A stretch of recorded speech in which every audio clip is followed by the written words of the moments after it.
Exercise 1.3 question number 1। इस question number 1 में हमें प्रूव करना है, prove that root 5 is irrational number.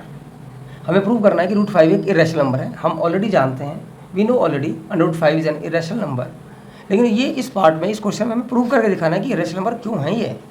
तो उसके लिए हम क्या करते हैं, इसके जस्ट अपोजिट मूव करते हैं। जैसे सपोज कीजिएगा रूट 5 एक रैशनल नंबर है, suppose root 5 is a rational number, हम इसको रैशनल नंबर मानते हैं। ये एक other rational number a by b, a upon b के इक्विवेलेंट है। यहाँ पर a और b दोनों कोप्राइम नंबर्स हैं। कोप्राइम नंबर्स आपको पता है, coprime number are those numbers if the common factor of the given numbers is 1।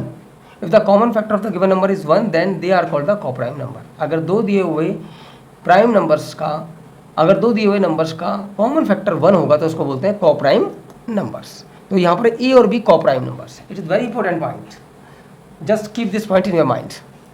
तो कोप्राइम नंबर का मैंने डेफिनेशन भी लिखा हुआ है, coprime numbers are those numbers which have common factor 1। तो अब हम यहाँ से स्टार्ट करते हैं। Root 5 equal to a by b हो गया। अब इस रूट को रिमूव करने के लिए हम स्क्वायरिंग बोथ द साइड्स करेंगे। तो स्क्वायर से रूट कैंसिल हो जाता है, आपको पहले भी पता ही है, ऑलरेडी यू नो। तो ये स्क्वायर से 2 अंडर रूट एंड 2 कैंसिल हो गए। We will get 5 equal to a square plus b square. यहाँ पर ये जो पावर दी हुई है ए पर भी अप्लाई कीजिएगा, बी पर भी अप्लाई कीजिएगा। This is the rule of exponent. तो ये आपका आ गया 5 equal to a square divided by b square. Now do cross multiplication. After cross multiplication you will get a square equal to 5b square. It is equation number 1। अब हम suppose कर लेते हैं कि a 5c के equal है।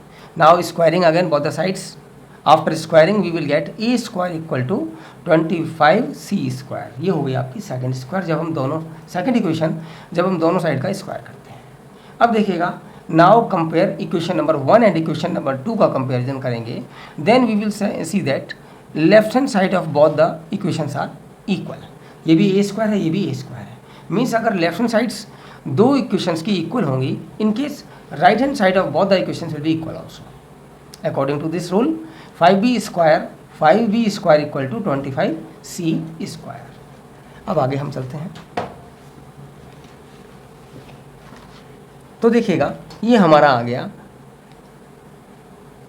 b square equal to, जब हम b square equal to 25c square divided by 5।